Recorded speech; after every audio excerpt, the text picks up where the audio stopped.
Une fois de plus, je suis rentrée chez moi, je me suis tuée.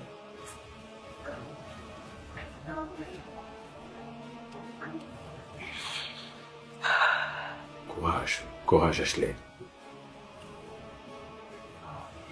La troisième fois, je restais avec ma mère. Et mon petit frère était malade, il fallait que j'aille chercher de l'aide. Parce que elle aussi, elle ne se sentait pas très bien. Quand je suis sortie du quartier, de chez nous, pour aller chez ma tante, parce qu'elle, elle a travaillé à l'hôpital. Elle était infirmière et elle savait ce qu'il fallait faire. Pendant que je marchais, c'est tard. Normalement, je ne devais pas être dehors à 7 heures. Mais je n'avais pas de choix. Je suis sortie, j'ai pris un petit raccourci pour facilement arriver chez ma tante. Parce que quittant de chez ma mère pour aller chez ma tante, c'est 100 francs la moto. Et le jour-là, je n'avais pas 100 francs. J'ai dit mieux, je prends le raccourci pour arriver. Pendant que j'avançais, il y a un jeune homme qui passait. Je ne sais pas s'il s'est arrêté parce qu'il m'a vu ou je ne sais pas pourquoi. Mais dès qu'il m'a vu, au lieu de traverser, il a pris la même direction que moi. Et il avançait vers moi. Quand je me retourne pour pouvoir fuir, il sort la machette, il me dit que tu tentes de bouger, je te lance la machette. Il y avait un immeuble à côté qu'on était en train de construire. Il m'a demandé d'entrer. C'était à même le sol. Il a fait. Wow. Quand il a fini, il m'a craché dessus. En me disant que ce n'est qu'à ça que je sais. Courage, Ashley. Courage.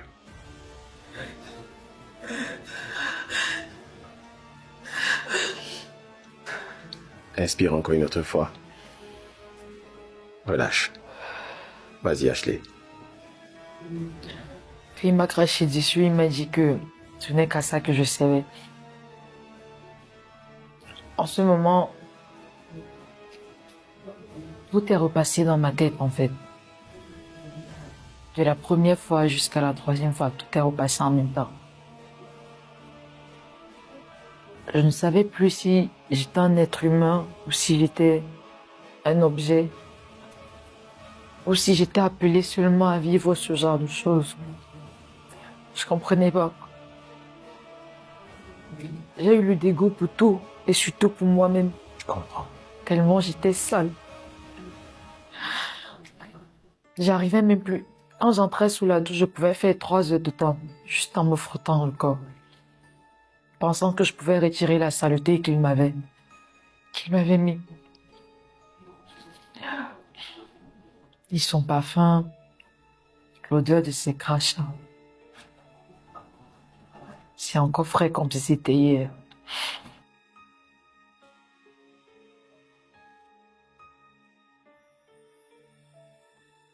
Et j'étais perdue. En ce moment, j'avais perdu tous mes repères. C'était comme si je faisais 3000 pas en arrière. Parce que malgré les agressions précédentes, j'essayais de trouver la force pour avancer. Je me disais, non, c'est pas ça. C'est pas ça que tu es destiné. Tu vas avancer, tu vas réussir. Mais quand il a fait la troisième fois et qu'il a craché sur moi, j'ai dit, ça y est, c'est bon. C'est ma vie, en fait. C'est peut-être pour ça que je suis venue au monde. Je comprends. J'ai laissé passer. Au lieu d'aller chercher l'aide comme il était prévu, je rentrer à la maison. Ce jour, j'ai dormi à même le sol. Pas de drap, pas de couverture, rien. Je sais pas pourquoi. Mais je me suis couchée à même le sol. Le matin, quand ma mère m'a trouvé, elle me demande c'est quoi. J'ai regardé ma mère dans les yeux. Et en ce moment, je me suis posé la question à savoir pourquoi tu n'arrives pas à ressentir les peines que moi je ressens. Si tu étais ma mère, tu allais pouvoir lire dans mes yeux. Et je me suis posé la question à savoir si c'était vraiment ma mère. Parce qu'une maman, ça connaît quand sa fille ne va pas bien. Et ma mère ne savait pas que je n'allais pas bien. Le temps est passé. J'ai appris à vivre avec. Je me suis saisi que je me suis habituée à la souffrance. Pour moi, la souffrance, c'est une partie de moi. Et j'ai commencé à me tatouer tout ce qui me passait par la tête. La nature, des textes, des phrases. Moi, c'est une façon d'extérioriser ce que je ressentais. Et je suis arrivée à un niveau où la douleur du tatouage, pour moi, c'est naturel. Ça ne me fait plus rien. Même si on me tatoue sur l'os, je ressens pas. J'étais en colère contre la vie. Je suis toujours en colère contre la vie. Parce que je comprends pas pourquoi une seule personne peut vivre tout ça en un laps de temps. C'est beaucoup. Ça pèse. J'ai essayé d'avancer avec tout. J'ai rencontré un homme. Je pense que là, j'avais 16 ans. J'ai rencontré quelqu'un, on a essayé de faire quelque chose, de se mettre en couple. Il m'a texté pendant des mois et des mois, moi je répondais pas. Et le jour où j'ai répondu à son message, je suis allée chez lui. Je suis ressortie 1 an, 6 mois après. Avec un vêtement et un sous-vêtement. Chez lui, on a tout acheté. Je pensais que une fois là-bas, ça allait être calme, tranquille, paisible. C'est-à-dire que quand tu rentres, tu te couches, tu as quelqu'un qui peut te dire arrête de souffrir, je suis là, je vais t'aider à aller mieux. Mais non. C'est comme si mon cauchemar commençait encore là-bas. Ça a recommencé. Je ne me rappelle pas trop de l'erreur que j'avais eu à commettre. Mais à partir de cette erreur-là, il a commencé à me frapper. Et je porte encore la cicatrice de son genou sur ma tête. Il me frappait et à chaque fois qu'il finissait de me frapper, pendant que je me massais le corps, lui me disait « Je veux faire l'amour avec toi ».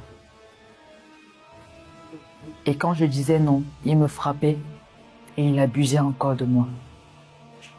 Étant donné que je lui avais tout raconté, tout ce qui m'était arrivé dans le passé, je lui avais tout dit. Mais j'avais l'impression que pour lui, c'était un plaisir de me faire revivre.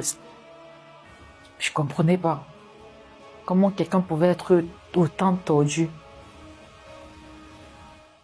C'est arrivé pas une fois, pas 2 fois. Mais ça a duré 1 an. 1 an, il me frappait et il abusait de moi. Je rappelle que j'avais 16 ans. Oui. J'avais 16 ans. Je sais pas si j'étais déjà consciente, mais c'est ce qu'il faisait. Et quand j'ai décidé de sortir de la relation, je n'ai plus jamais été la même. J'ai perdu confiance en moi. Je ne fais plus confiance à personne. Pour moi, quelqu'un qui se place me dit bonjour ma chérie ou quoi que ce soit, c'est juste un mensonge. Et actuellement, les rapports sexuels n'ont pas de sens. Pour moi, c'est juste un acte. On le fait juste comme ça et puis basta. Il n'y a pas de réel plaisir à avoir de rapport. On peut le faire pour passer le temps, mais je ressens plus rien. Je me sens comme sèche, vide.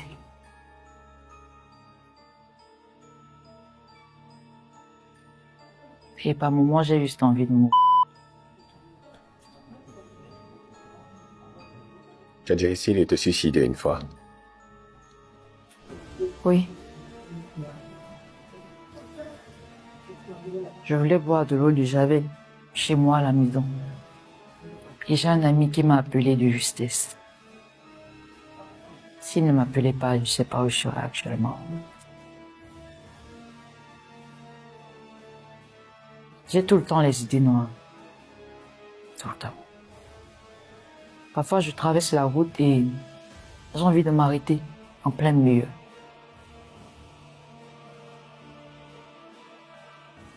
Mais je me rappelle après que j'ai un petit frère. Et j'ai une mère aussi. C'est ton petit frère et ta mère qui te donnent la force de vivre encore, c'est ça? D'accord.